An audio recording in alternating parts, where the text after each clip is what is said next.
Hey you guys, welcome to the Disc Golf Pro Tour Championship presented by Prodigy Discs. Thanks to the Pro Tour for covering the women. We're out here on hole 1. My name is Madison Walker. My name is Paige Bjerkaas. This is round 1 of the Pro Tour Championships.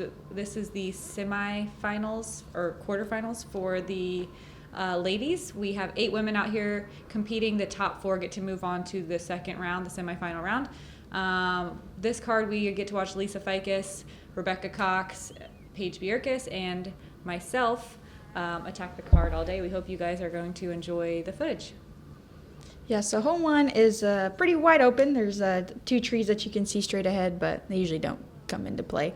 But there is OB between the tee pad and the basket. It's a river, but most of us aren't worried about it. We're probably going to just hyzer around that outer tree and hopefully get to the basket. Yeah, the men's tee pad's a little bit further back, so they have to play with that low ceiling with those crepe myrtles on the right.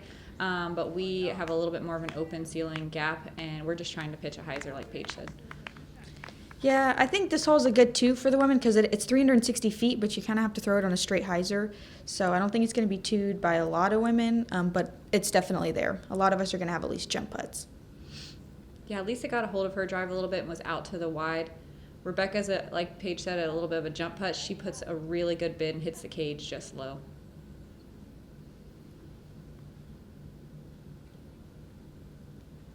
Yeah, I also have a jump putt and I missed low, but I'm happy with a par on this hole.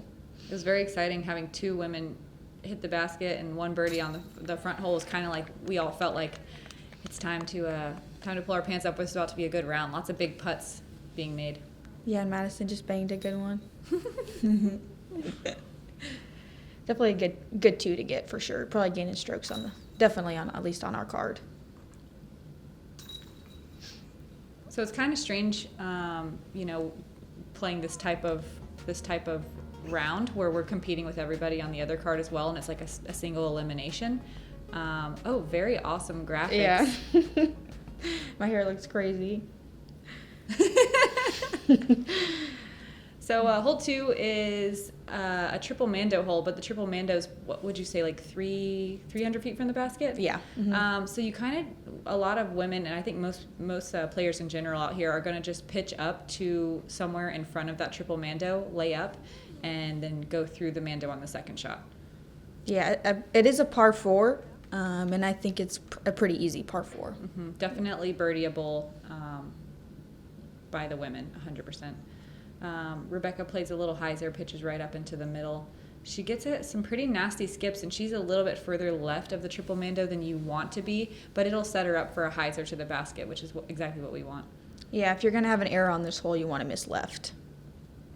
Paige throws a putter. Her judge definitely leaves it a little bit short, but she can reach from there no problem. Mm-hmm. Yep, so I go putter, and I come up a little short. I think I could have thrown it higher, but it just shows you like it's pitch, and you should have an easy tap and birdie, in theory. So Rebecca's lining up the hyzer. She threw this shot so perfectly. She gave it just enough height and just enough angle to have it carry all the way to inside the circle for an easy tap in. I kind of yanked mine a little bit. I did not miss the mando, although it kind of looked that way, and I left mine almost out near the edge of circle 2. Yeah, I think with this hole, it's all about the upshot. I mean, you can make some mistakes on your drive, but if you can get up and down, you should be fine. Lisa also pures it. It was really bizarre going from playing the super wooded fairways of Hall of Fame last weekend to these wide open fairways here at the Pro Tour Championship. It was definitely mentally a little bit odd not having those, fairways lined up for you. You kind of have to create your own with no trees. Yeah, I think it's an awesome change. I'm just kind of tired of the woods. I know Hall of Fame will make anyone tired of the woods. That course is so hard. It's so hard. So long. This course is also long, but not as bad. Yeah, you have a little bit more leniency in where your shots land. Not as much out of bounds as most golf courses as well, as you guys will see. Rebecca hits a nice birdie putt. Paige and I will be tapping in our, hopefully, fours. Yeah, don't Those jinx are it. pars. They don't feel good, but, they're okay. Well, yeah, it seems on this course, if you're shooting around even, you're doing fine. Still waiting on Lisa to tap in her birdie. Such an awesome approach from her.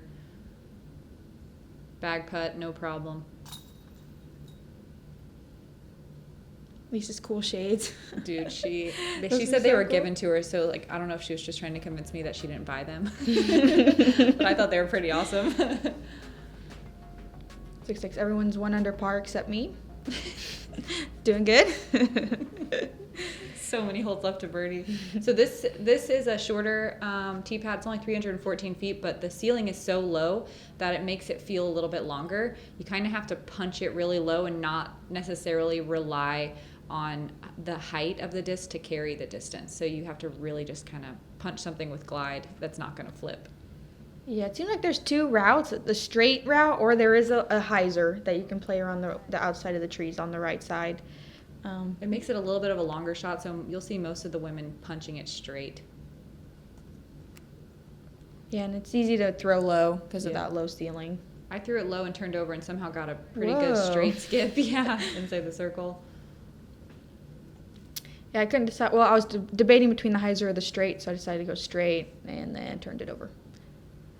But there is a lot of skip out there because of the wet grass. So most women are throwing a straight to maybe slightly overstable fairway driver here, Mhm. and just kind of hoping we get some skips.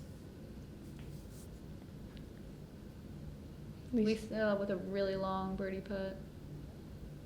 I'm surprised she missed that. She makes Me every too. putt. Oh my gosh, Lisa's one of the best putters in the women's game. Ooh, another cage hit from Rebecca. Dead center. Oh gosh. Paige, you were just outside circle 1. Yep. Good layup. Oh, I forgot about that Yeah. shot. Not the greatest putt, but it's getting me a par. It was such a good layup. Right side chains, kind of flips out to the side. Looks like we'll all be tapping in for pars. After Lisa made this bag putt, she kind of joked around that she hoped they would edit it out. It was kind of a long putt for a bag putt. Yeah, if you're confident. Yeah, if you're confident, you do you. So we'll see a whole bunch of threes there. Boring. Yeah, but like I said, par isn't bad, Mm-mm. especially since it's just 8 of us competing and it's kind of, long term, your score doesn't matter. It's just for the round. Your still shot is my favorite thing in the world. It's so funny. This is one of our shortest holes all day. It's 306 feet, dead straight. Another kind of low ceiling, and there's a tight gap off the fairway. Two really close together trees that you have to get through. Yeah, it's a par 3. It's definitely one of the most birdieable holes on the course. Really, you just want to get through that gap and hopefully land sort of straight. The basket's up on a little elevated sand pit, sandbox. Mm-hmm. And so it is a little bit high, but it's not like the typical Pro Tour elevated baskets. It's not a scary one to putt at. I kind of flip my drive over and get a very fortunate branch kick back into the middle of the fairway inside the circle. It looks like you're outside. You're inside? Oh, was I outside? I don't remember. Yeah. Yeah, I held on to my disc a little too long and hit one of the first few trees. So I was pretty disappointed. So I have an awkward standstill. And I was afraid of hitting my hand on that tree, and so I just kind of hyzered out left. Yeah, I didn't realize that tree was so close to your backswing. Mm-hmm.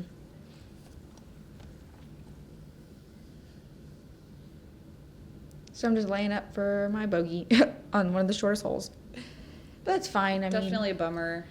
It'll happen out here. Rebecca with an easy up and down. Lisa gets tangled behind some bushes on the left, so she has to be a little bit more technical in her approach and doesn't quite find the gap. She hit that, whatever that is, and it was so Palmetto. loud. Yeah. Yeah, the saw palmettos are really loud. So loud. Okay, it looks like you're outside circle 1, right? Yep. Dang. Boom. Good putt. I was hyped about this one. I'm not smiling, but I was Right. super excited on the inside. Definitely a good two. I don't know. I mean, none of us on this card got a two, so. That's one that you kind of want to get because it is so short, but it's so technical for being such a short hole. That is one thing they do really well on this course design is when there's short holes, they're very technical and very difficult. And you really do want to take advantage because there are a lot of long holes with OB, so hopefully getting some birdies just to make up for possible mistakes you might make. So moving on to hole 4, this is a very long par 3. It's 381 feet, and like I said in the last hole, they are so good at making the par 3s very technical. This is a really tough basket to get to. I think some of the ladies on this card have that distance, but you have to throw like a very technical hyzer flip to flat, letting it finish out and fade at the end to get anywhere close to circle 1. Yeah, I think we're all throwing max distance drivers. Yeah. Mine kind of flips over. Rebecca throws hers a little bit low. She doesn't want to play with the ceiling and kick left, which is where Lisa ends up on her drive. It's a really tough approach from over there around those palmettos. Yep, I did the hyzer flip and it ended up turning a little more than I wanted, but it came back and I... Such a good shot. Inside circle 2, even with the perfect shot, it's so hard to get to this basket. Mm-hmm. It's one of the typical Pro Tour elevated baskets, so you want to get as close as you can before you have to putt. Mm-hmm. Lisa throws her approach a little farther past than you'd want. She's still outside circle 1 at that elevated basket.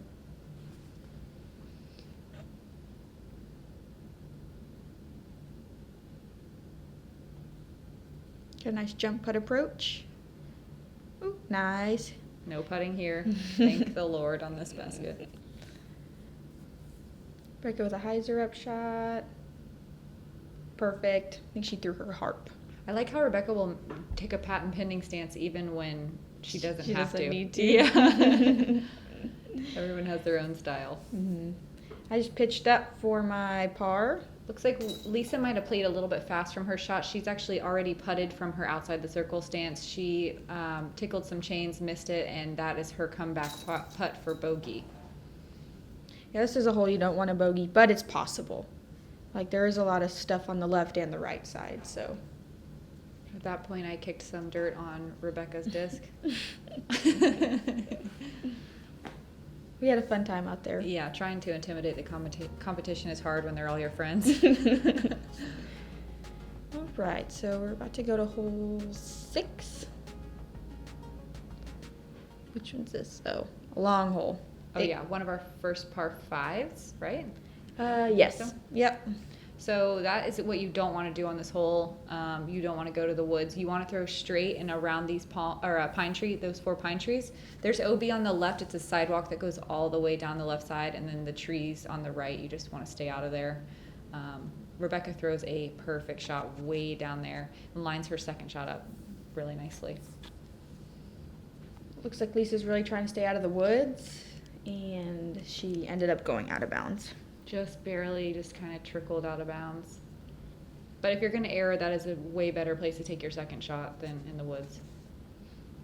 Paige drops a bomb on this course, goes way down there, dead center, even pushes the OB on the left side a little bit and sets herself up for potentially getting a birdie on this hole.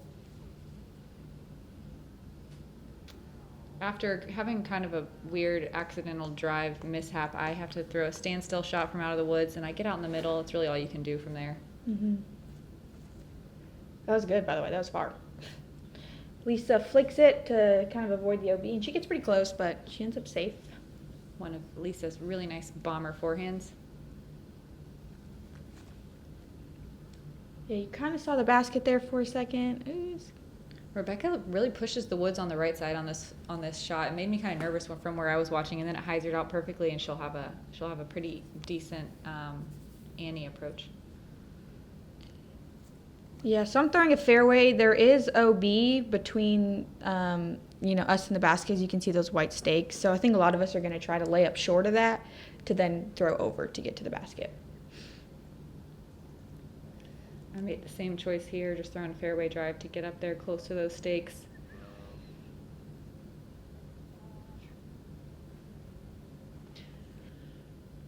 So the OB, you can see the sidewalk pinches all the way around to meet that OB river that crosses the fairway. Lisa crushes one over. She figures after she's gone out of bounds and thrown a second shot, she can afford to go over. And I love her aggressive play here. She executes it really well. Yeah, so it looks like Rebecca's throwing a distance driver to get over that OB, and there is OB on the left side right there with the wall, and unfortunately she hyzers out. This is sort of like an island green. It's OB all the way around. That little OB creek is OB on the right, and then the walls wrap around behind as well. Mm-hmm. So you definitely have to have a really super touchy approach, and the fact that Rebecca threw that distance driver is super impressive. Paige and I both throwing our fourth shots over, trying to get near the basket and give ourselves a putt to save our par. I think that was my third shot. Oh, so I was putting for. Sorry about that. It's okay. So yeah, so Lisa has a pretty easy up and down. She's playing pretty aggressive. She said she was running that shot. And she did. Yeah. She basically buzzed the flag. I thought she would hit it. So Rebecca has a little bit of a jumper to save par, I believe. She gets so much distance with that shot. I know. I don't understand how. She gets her legs in there without looking like she's trying to. Lisa's a great comebacker. Yeah, I think she was near circle's edge on that comeback putt. Made it look easy.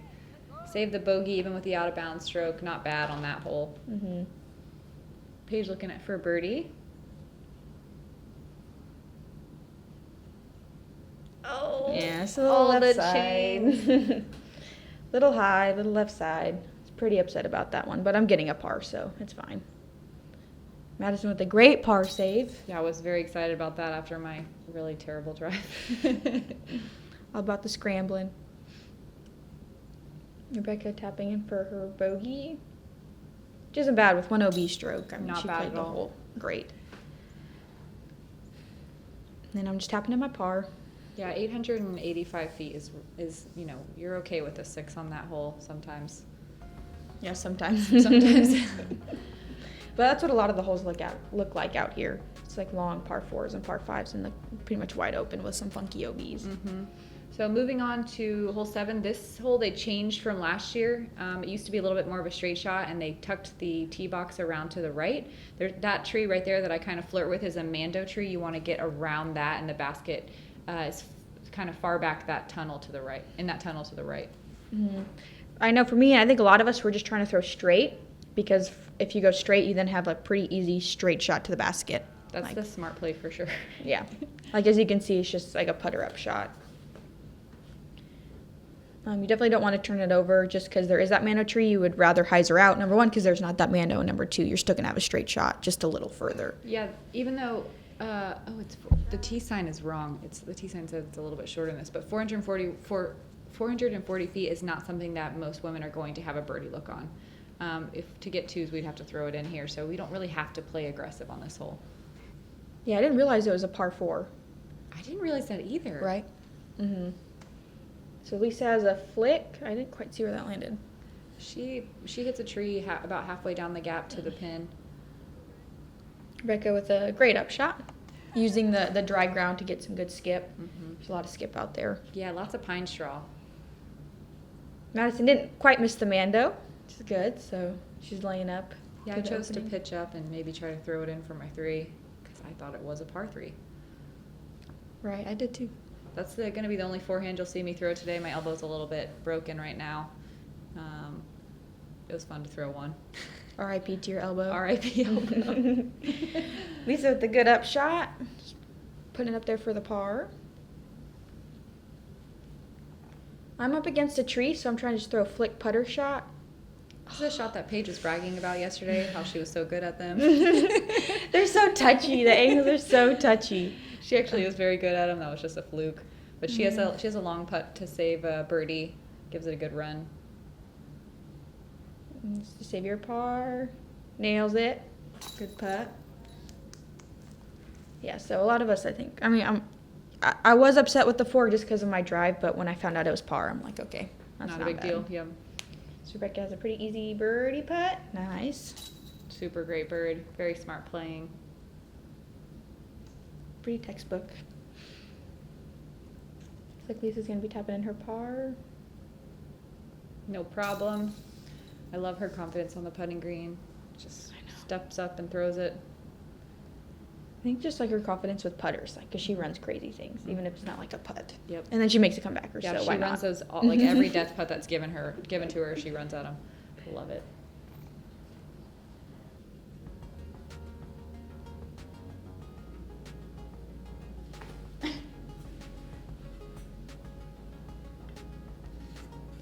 All right, we're moving on to hole 8. It's a 730-foot par 4. And this one is, again, wide open. There is OB to the right from the tee pad. There's that cart path. And then you have the woods on the left. So most of us are just trying to throw kind of a straight shot that hyzers out. You don't want to turn it too much because there is that OB on the right, but you don't want to hyzer too early because of those trees. So it's kind of a touchy shot. It really is. And it's kind of a gap you have to hit, too. It's not as narrow as some of the other gaps we have to hit on this course, but it's still there. It's still, in your mind when you're throwing the shot. So having to shape it through there is definitely tough. It was a little bit of a kind of a light headwind on this hole. I felt like I needed to stable up. Lisa doesn't get the same read, and she throws a little bit of a flippier driver. It goes so far, and it was hyzering out at the end, but it doesn't quite get the skips it needs to come back. And honestly, our second shot is going to look very similar to our first shot. Again, we have the woods on the right, the woods on the left will be on the right. So we're just trying to pump something straight and far. Being 730 feet, this is not a hole that any of us are going to try to birdie. Getting to the green on the second shot would be absolutely insane. We'd have to throw 2 amazing super distance drives. So we're all okay with looking at pars on this hole. Mm-hmm. Lisa's flicking her next shot, which I thought was kind of interesting because of that OB on the right. Yeah, it's definitely ballsy. But she had the confidence and executed it well. She'll have a pretty wide open up shot. Again, I'm throwing the same discs, trying to throw the same line. On this hole, Paige dropped 2 huge bombs. She threw farther than all the rest of us by a bunch, and she still didn't even have a look at a putt. So, just shows you how far this hole is. I think she threw about 350 on both shots. Yeah, so Lisa... So the green is kind of like an island. Mm-hmm. As you can see, there's a cart path left and right. So you definitely want to land an island. The cart path on the left-hand side is just an OB river, so you just don't want to land on the cart path. We're all right now on the left of that river, but you can see it splits when you get up to the basket. It's river and beyond on the right side and only river on the left side.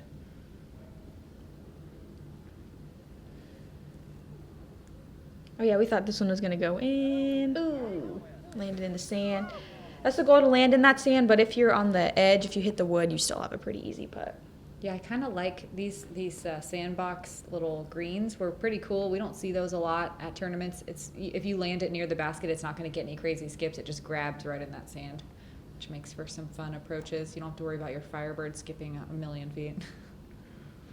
Yep, and Lisa with a good tester. Oh, wow. I'm surprised that didn't make it. Me too. That was a really great putt from Lisa. And that was for her Bogey. Bogey? Bogey Okay. save, I believe. Paige taps in her birdie, bogey, Jesus. Par. No problem. It's been a long day in the sun.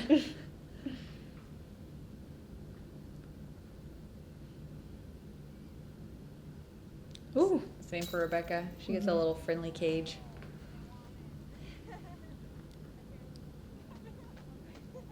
Yeah, I think it's a pretty easy par.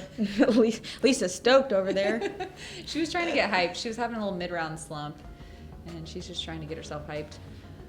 Doesn't feel good to take a double bogey ever. Yeah, no. But she's kept a positive attitude. She did. She stayed so positive all day, even through all the trials. All right, so hole 9 is 888 feet, par 5. There's an initial gap off the tee. Like you guys saw, there are a lot of trees lined on the left side.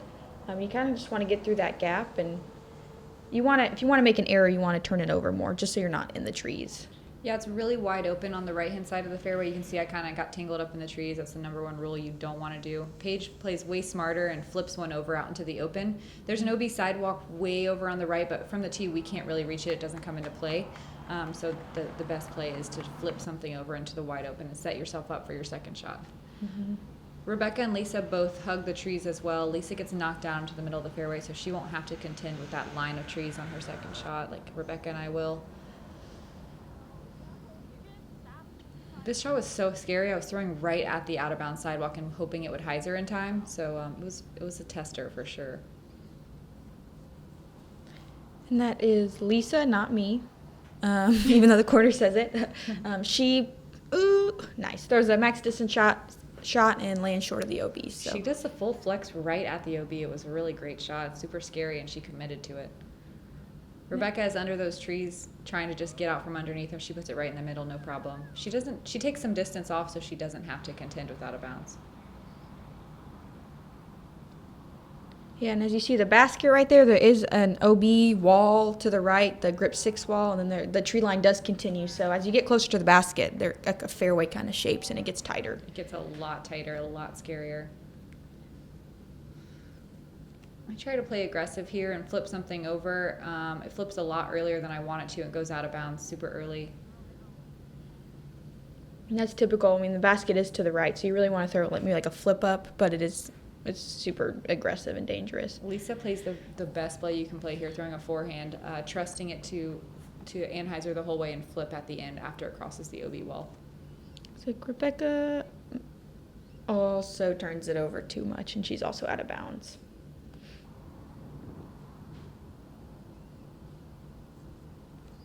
Try to get this one to flip as well. I put a little too much height on it and it hyzers out, but I will still be about pin high, just outside circle 1.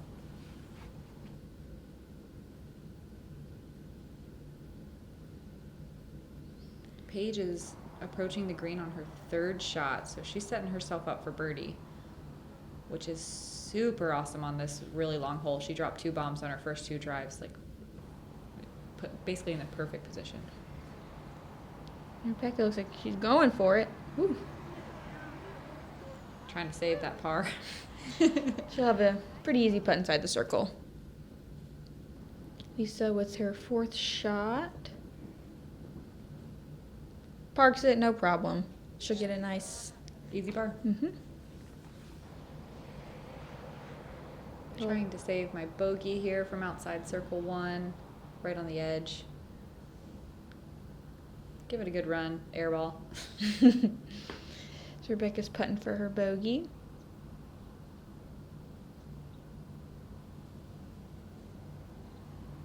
Ooh.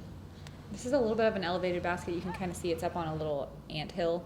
It makes it a little bit scarier. All the putts are death putts. If you miss the basket, it goes kind of far past. Mm-hmm. That does not faze Paige. Woo woo. She's like, watch this. I'm going to birdie the longest hole that we play. First birdie of the day, I think. So, you know. Was it really? 9 holes. Yeah. Yeah. It's a good birdie. Yeah. It's a good first birdie. So Rebecca has almost the same distance back. Yeah, she got a pretty nasty roll back down the other side. You can see the wind starting to whip a little bit. The flag's moving.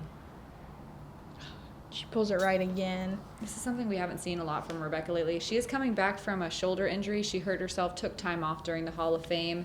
And has been working with Seth Munsey with Disc Golf Strong. She was feeling a lot better. Her drives were still great. She took some distance off, but it's sad to see her with some putting woes on her first event back. She ends up making that next putts and taking an 8. I take a 7. Paige jumps a spot after her super huge birdie on that long hole. So that was the front 9 of the first round of the Pro Tour Championships. Tune in to the back 9 to see how we finish up the round. And thank you to Prodigy and Disc Golf Pro Tour for covering the women. We appreciate you guys hanging out. We'll see you on the next half of the round.